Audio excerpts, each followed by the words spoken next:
হয়ে যাবি, তবে 7 দিনে আমার কর্মগুলো কি আপনি আমাকে কৃপা করে বলে দেন গুরুদেব। শুকদেব গোস্বামী প্রভু মহারাজ পরীক্ষিতকে বলছেন,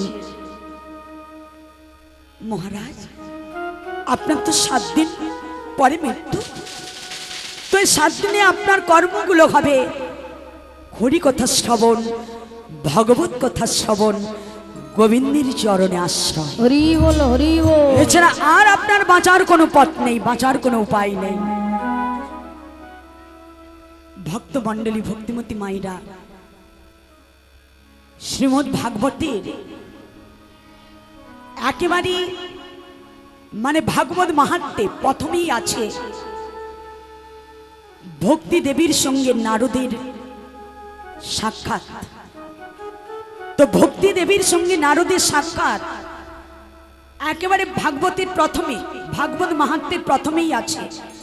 আপনারা ভাগবত যদি বাড়িতে থাকে একটু খুলে দেখবেন, প্রথমেই আছে ভাগবত মাহাত্ম্যে নারদ মুনির সঙ্গে ভক্তি দেবীর সাক্ষাৎ।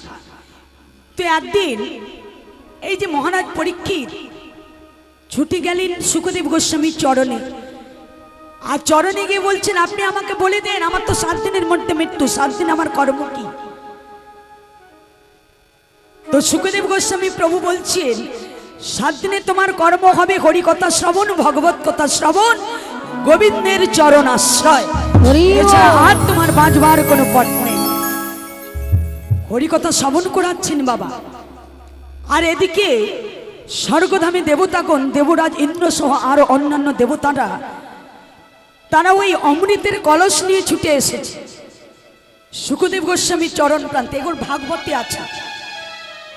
শুকদেব গোস্বামীর চরণ প্রান্তে এসে দেবরাজ ইন্দ্র এবং আরো অন্যান্য দেবতারা, তারা শুকদেব গোস্বামী প্রভুকে বলছেন, আপনি এক কাজ করুন, আপনি আপনার এই হরি কথা, ভগবত কথা, এই অমৃত কথাগুলো আমাদের অমৃতের বিনিময়ে আপনি আমাদের প্রদান করুন, আর মহারাজ পরীক্ষিতকে অমৃত নিয়ে দান করুন, আর আপনার মূল্যবান ভাগবতী কথা, অমৃত কথা আমাদেরকে প্রদান করুন, আমাদেরকে দান করুন। দেখুন, ভগবত কথা এত সাধারণ ব্যাপার নয় বাবা, সবার ভাগ্যে হয় না। আর যেই এই কথা বলছেন দেবতারা, শুকদেব গোস্বামী প্রভু মুচকি হেসে বলছেন, দেবতারও দুর্লভ এই ভগবত কথা শ্রবণ, হরি কথা শ্রবণ, দেবতাদের দুর্লভ বাবা হরি কথা, ভগবত কথা শ্রবণ। শুকদেব গোস্বামী প্রভু কিন্তু দিলেন না ভগবত কথা, বলছেন যাও তোমাদের অমৃতের ভান্ডার নিয়ে তোমরা ফিরে চলে যাও। দিলেন না অমৃত কথা, ভগবত কথা। মহারাজ পরীক্ষিতকে শ্রবণ করালেন। মহারাজ পরীক্ষিত 7 দিন ধরে বসে বসে ঘুম, খাওয়া, নিদ্রা একেবারে ত্যাগ করে দিয়ে আজকে যে ভক্ত বাবা এই ছেঁড়া চটছেঁড়া আসনটি আমাদের দিয়েছেন, এই ছেঁড়া আসন অনেক ধুলো বালি ময়লা জমেছে বাবা, তবে এই আসনের মূল্য কিন্তু আজকে অনেক, কারণ আজকের এই আসনটা হলো মহারাজ পরীক্ষিতের আসন। যে মহারাজ পরীক্ষিত 7 দিন হরি কথা, ভগবত কথা শ্রবণ করে গোলক বৈকুণ্ঠ ধাম লাভ করতে পেরেছিলেন, যেই 7 দিন হরি কথা শ্রবণ করালেন, শুকদেব গোস্বামী প্রভু বলছেন, মহারাজ আপনি তো হরি কথা শ্রবণ করলেন আমার বদন থেকে, দেবতাদের দুর্লভ হরি কথা শ্রবণ করা, ভগবত কথা শ্রবণ করা, আপনি তো শ্রবণ করলেন, এইবার বলুন আপনি আমার কাছে কি চান? মহারাজ পরীক্ষিত সঙ্গে সঙ্গে বলেছিলেন, বাবা গুরুদেব, আমি চাই যেন আমার এই মুহূর্তে মৃত্যু হয়ে যায়।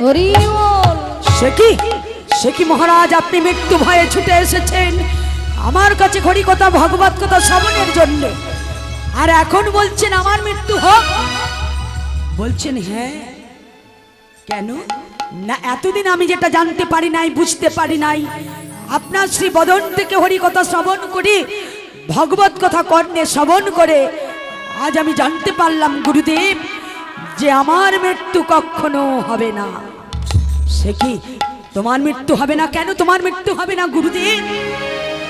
কারণ আমি হলাম আত্মা, আর আত্মার কখনো মৃত্যু হয় না। কি বাবা, আত্মার মৃত্যু হয়? আত্মার কখনো মৃত্যু হয় না, আমাদের দেহটা মরে যায়। আর দেহের ভেতরে যে প্রাণবায়ু, যে মন রূপী আত্মাটা রয়েছে, সেই আত্মাটা বেরিয়ে কিন্তু চলে যায়। আর আত্মাটা বেরিয়ে কোথায় যায় না, আত্মাটা বেরিয়ে চলে যায় সেই ব্রহ্ম পরমাত্মার সঙ্গে মিলিত হওয়ার জন্য। আত্মা বেরিয়ে চলে যায় পরমাত্মার সঙ্গে মিলিত হওয়ার জন্য। ভগবান গীতাতে বলেছেন, নৈনং চিন্দন্তি শস্ত্রাণি নৈনং দহতি পাবক। জলে যাকে ভেজানো যায় না, বাতাসে যাকে শুষ্ক করা যায় না, সেই আত্মা হলাম আমি। আর আমি যে কে, আমরা আমাকেই চিনতে পারলাম না বাবা। কে আমি? নিজেকে প্রশ্ন করো, কে আমি? আমি কার? আমি কোথায় ছিলাম? কোথা থেকে এলাম? আমার কোথায় মায়ার সংসার ত্যাগ করে আমি চলে যাব? এই প্রশ্ন আমরা নিজেকে করি বাবা? কেউ করি নাই। এই আমি যে কে, আমি হলাম আত্মা। এই আত্মাকে জানতে হলে আমাদের প্রত্যেককে সেই পরমাত্মার কথাগুলো ভালো করে মন দিয়ে মেনে চলতে হবে। হরি বল, হরি বল। তাই আজকে আমার দয়াল গৌর সুন্দর গৌর হরি, আমার প্রেমের গোড়া, আমার রসের গোড়া, এই মায়ার সংসার যে তোমার কেউ আপন নয়, এই চেতনাটা দেওয়ার জন্য, চৈতন্য সত্তাটা জাগ্রত করবার জন্য এই কলির জীবের দ্বারে দাঁড়িয়ে এলেন। এই মায়ার সংসারে যে তোমার কেউ আপন নয়, যতই গাধার খাটনি খাটো, যতক্ষণ দিতে পারবে ততক্ষণ ভালোবাসবি। যেই দিতে পারবে না, যেই কর্ম করতে পারবে না, সেই তোমার ভাগ্যে যত লাঞ্ছনা, গঞ্জনা, যন্ত্রণা, কষ্ট আমাদের পেতে হবে। তাই কষ্ট থেকে মুক্ত করবার জন্যে, চেতনা জাগ্রত করবার জন্যে কলির ভগবান এলেন কলির জীবের দ্বারে দ্বারে। হাতছানি দিয়ে কলির জীবকে ডেকে ডেকে বলছেন, ওরে কলিগত জীব, তোরা সবাই যদি এপার থেকে ওপারে যেতে চাস, বদনে একবার হরি নাম বলে নে, বদনে একবার কৃষ্ণ নাম বলে নে। যে নাম ছিল গোলকে গোপনে, এই কলির জীবের উদ্ধারের জন্য গোলক ধাম থেকে ছিন্ন করে নিয়ে এলেন। তো চলুন একটু আমরা সবাই মিলি আমার নিতাই চাঁদের আনা, আমার গৌর চাঁদের আনা, সেই নাম একটু প্রেম সে সবাই মিলে গাইব। কি মায়েরা বাবারা সবাই গাইবেন তো? চলুন সবাই মিলে একটু গাই। নিতাই চাঁদ কি জয়, গৌর সুন্দর কি, আজকের আনন্দ কি, আজকের মানিক বাবা কি, আজকের মহাপ্রসাদ কি, নিতাই গৌতমানন্দে হরি বল, হরি বল। প্রেমানন্দে মেতে হরি বলো, হরি নামের বন্যা যেইলো। প্রেমানন্দে মেতে হরি বলো, হরি নামের বন্যা যে এলো। একটু হাতে তালি দেবেন সবাই মেতে মিলে। হরি বলো, হরি নামের বন্যা যে এলো।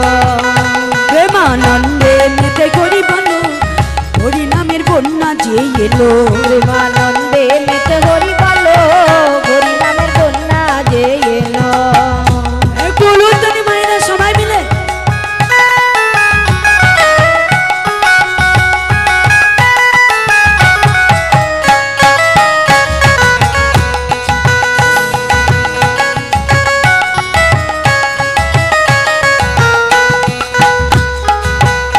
এমন বন্যা দেখি নাই, হরি বল।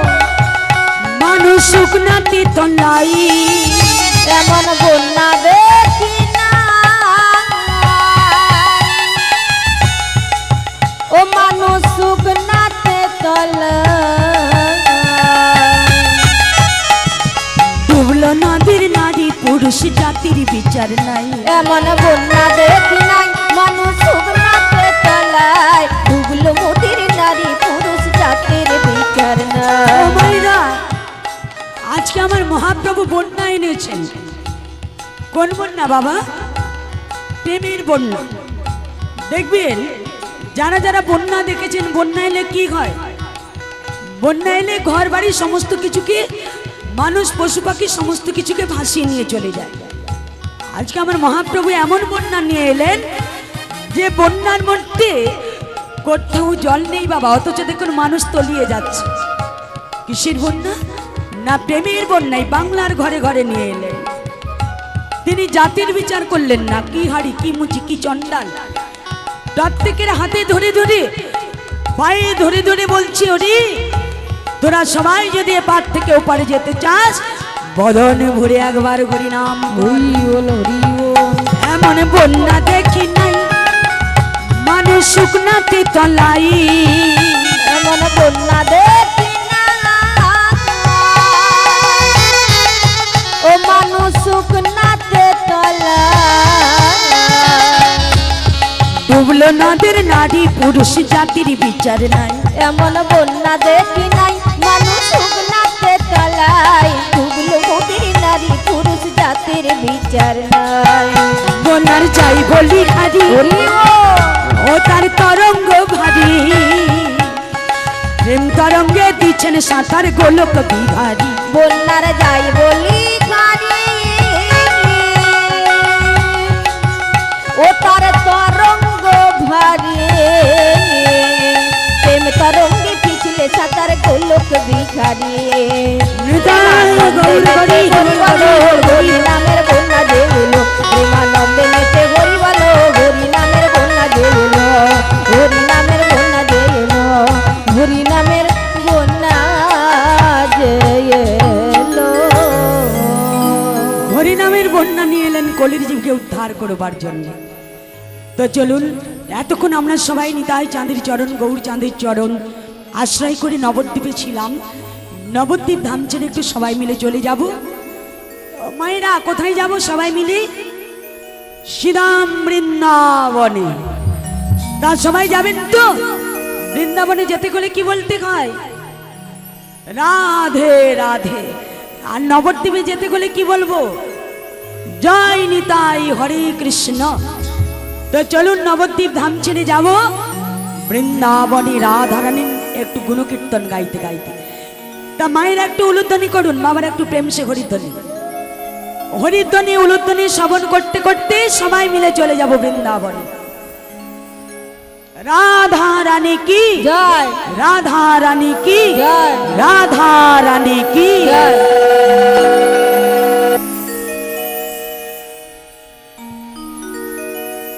রাখালে রাজা বলে দে না কোথায় বৃন্দাবন,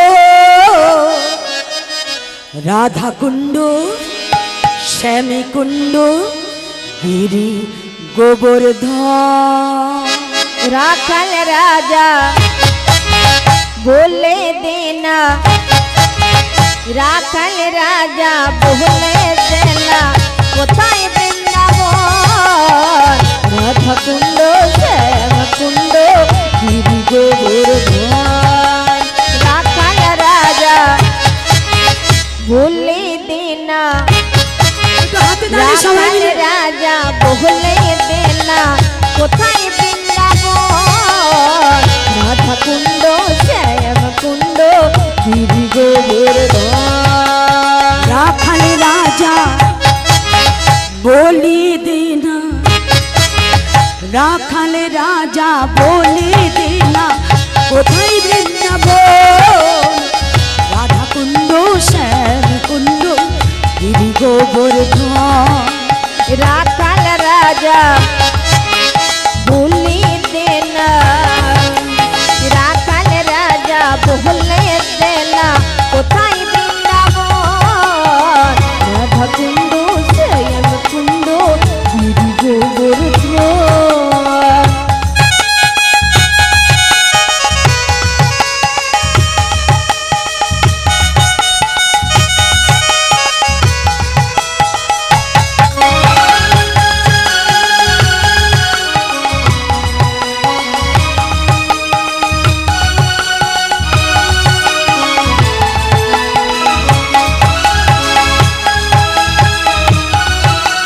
নিতাই গৌর হরি বল হরি।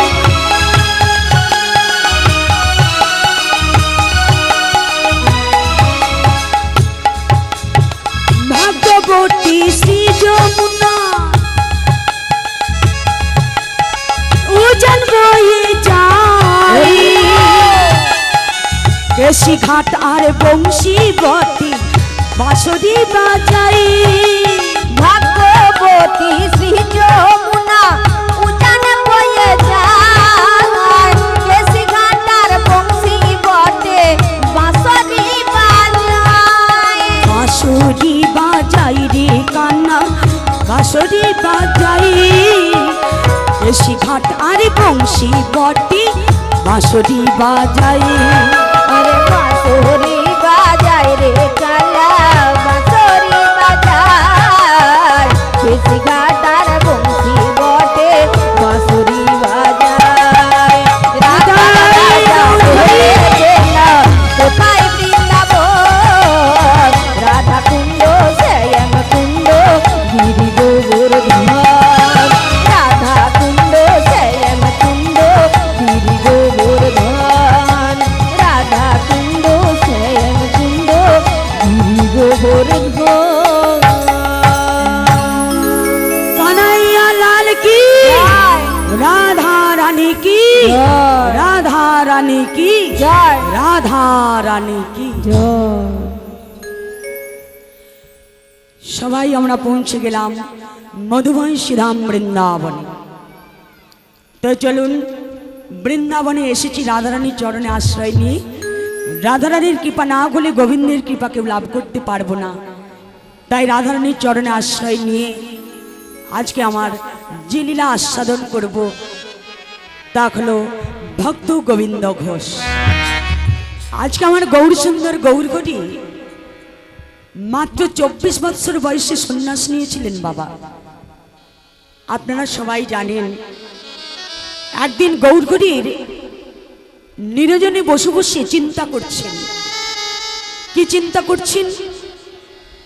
না না, আমাকে আমাকে এই মায়ার সংসার আর ভালো লাগছে না। এই মায়ার সংসার থেকে একটি বাড়ির জন্য আমাকে সন্ন্যাস নিয়ে চলে যেতে হবে। কারণ আমি যদি না সন্ন্যাস নিই, এই কলিযুগের মাটিতে কত নরনারী কত পাপি তাপি পড়ে আছে। আমি যদি না সন্ন্যাস নিয়ে নাম প্রচার করি, হরি বল হরি বল তবে তারা কেমন করে উদ্ধার পাবে? নাম প্রেম নিয়ে আমি তাদের উদ্ধার করব। না না, আর আমার বিলম্ব করলে হবে না। মনে মনে চিন্তা করছেন, চিন্তা করতে করতে ভাবছেন সন্ন্যাস নিতে গেলে তো আমার বিবাহিত স্ত্রী বিষ্ণুপ্রিয়া আছে, তার কাছে অনুমতি নিতে হবে। আমার জন্মদাত্রী মাতা আছে, মায়ের কাছ থেকে অনুমতি নিতে হবে। না না, আর বিলম্ব করব না। আমি সত্তর গিয়ে আর বিষ্ণুপ্রিয়ার কাছ থেকে অনুমতিটা নিয়ে আছি। সঙ্গে সঙ্গে গৌর সুন্দর গৌর করি আমার এই কথা চিন্তা করতে করতে বিষ্ণুপ্রিয়ার কাছে গিয়ে বলছে, প্রিয়ে প্রিয়ে গো, জানো জানো প্রিয়ে, আজকে আমার মনে একটা বড় ইচ্ছা, মনে একটা বড় বাসনা। কি বাসনা প্রভু? আজকে আমার মনে বাসনাটা হলো কি জানো প্রিয়ে? আজকে আমার মনে বাসনাটা হলো তোমায় আজকে আমি মনের মতো করে সাজাইয়ে দেব। যাও যাও প্রিয়ে, সত্তর তোমার বাবার বাড়ির অলঙ্কারগুলো আমার কাছে নিয়ে এসো। ও মাইরা, আমার মাতা বিষ্ণুপ্রিয়া তো জানে না যে আজকে কেন প্রভুর মনে এত বাসনা জেগেছে আমাকে সাজাবার। বিষ্ণুপ্রিয়া আমার কোনো কিছু চিন্তা না করে মা প্রভুর কথা অনুযায়ী বাবার বাড়ির অলঙ্কারগুলো নিয়ে এসে প্রভুর হস্তে দিয়ে বলছেন, প্রাণনা এই নাও প্রভু। অলঙ্কারগুলো দিলেন, আর সেই অলঙ্কারগুলো নিয়ে প্রভু আমার তার মনের মতো